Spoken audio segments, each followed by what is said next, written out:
thoughts on the budget. The engine as a metaphor for a driver of growth has become common parlance with the government, and the trend finds its way in the union budget too. At the center of Finance Minister Nirmala Sitharaman's budget philosophy is government-backed spending via the Gati Shakti program of 7 growth engines, that of roads, railways, airports, ports, mass transport, waterways, and logistics infrastructure. An increase in government spending was expected, but what came has surprised even the most skeptical. Capital expenditure outlay was stepped up sharply by 35% to a humongous 7.5 lakh crore for 22-23, up from 5.54 lakh crore. Taken together with grants and aid to states, the effective capex for the coming financial year will be a huge 10.7 lakh crore, about 4.1% of GDP. In addition, the centre will be lending rupees 1 lakh crore to the states over and above the normal borrowings to finance regional projects. There is no clear priority list of how the government spending is going to happen and how the infrastructure push is going to take place, though there are some indicators. Things like the expansion of highways by 25,000 kilometers, the Ken-Betwa River Link project at a cost of 44,000 crores, drinking water supply for 62 lakh people, and so on. With India having shrunk 7.3% in GDP for FY 22 to 2021 and millions pushed into poverty and joblessness with the COVID crisis, the focus on growth is really commendable.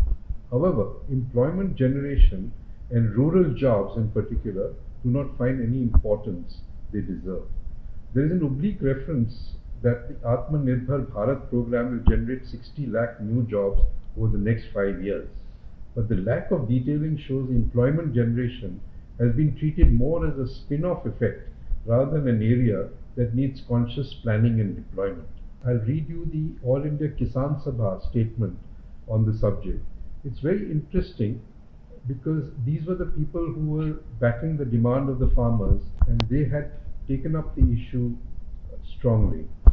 They say, no relief for farmers and agricultural labour has been announced. Farmers' demand for assured procurement at remunerative prices, which the government stood for, and loan waiver have met with callous indifference. Total allocations was 4.74 lakh crore in 21-22, which has now fallen nearly by a lakh crore to rupees 3 lakh 70,000 crores. That is a real big cut. The share of rural development in the budget has also fallen from 5.59% to 5.223%. It has seen a major cut in allocations for procurement, MNREGA, crop insurance, food and fertilizer subsidy. However, coming back to the main budget on taxation, the government has done well.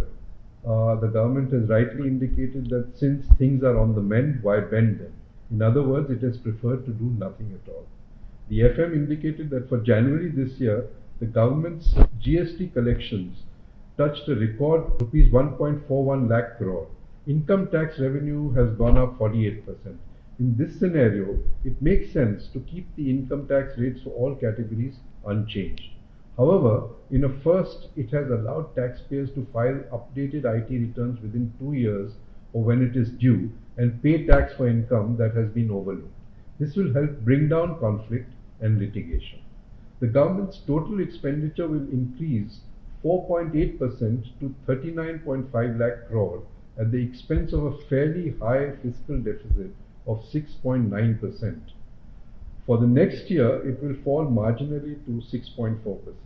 The high deficit has been frowned upon by many analysts who see it as bad governance and a sure prescription to push up the inflation. The growth versus controlling fiscal deficit is a very old debate, and it is good that the government has chosen to ignore it. Fiscal consolidation is one thing, but fiscal deficit at a tolerable level is okay and will look after itself as long as we tackle the twin monsters of poverty and joblessness by pushing up spending.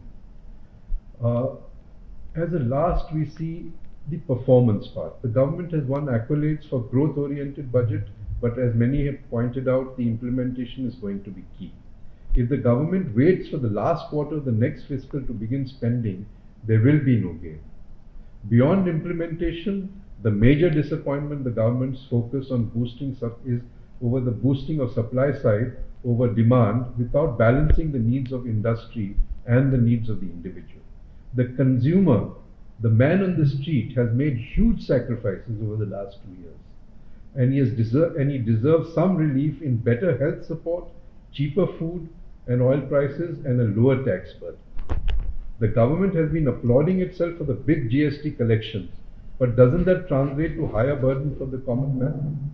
And as international crude prices rise without let-up, India's oil imports this year may touch $120 billion, double of what we paid last fiscal.